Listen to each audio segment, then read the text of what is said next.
কাকভূষণটি কে?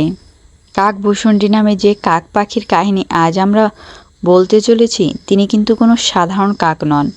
এমনকি প্রাথমিক অবস্থায় তিনি কাক ছিলেনও না।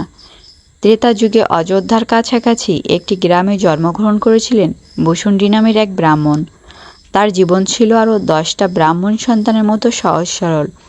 সারাদিন বেদ উপনিষদের চর্চা আর ভগবান শিবের তপস্যা করেই কেটে যেত তার সময়। তার জীবনের উদ্দেশ্য ছিল সত্যকে উপলব্ধি করে মোক্ষ লাভ করা। তবে নিয়তি বোধ হয় তার জন্য অন্য কিছু লিখে রেখেছিল। সেখানে লোমশ মুনি নামে একজন শিব ভক্ত ঋষি ছিলেন এবং ভূষণ্ডী নিজেও যেহেতু ভগবান শিবের ভক্ত ছিলেন, তাই তিনি সিদ্ধান্ত নিলেন লোমশ মুনির আশ্রমে গিয়ে তার কাছ থেকে জ্ঞান অর্জন করবেন। তবে সেখানে ঘটে গেল এর ঠিক বিপরীত ঘটনা। লোমশ মুনির ধ্যান ভঙ্গ হয় বা অন্য কোনো ঘটনাকে কেন্দ্র করে ভূষণ্ডীর উপর প্রচণ্ড ক্ষিপ্ত হন লোমশ মুনি। আর সেই ক্রোধে তিনি ভূষণ্ডীকে কাক হয়ে যাওয়ার অভিশাপ দিয়ে বসেন।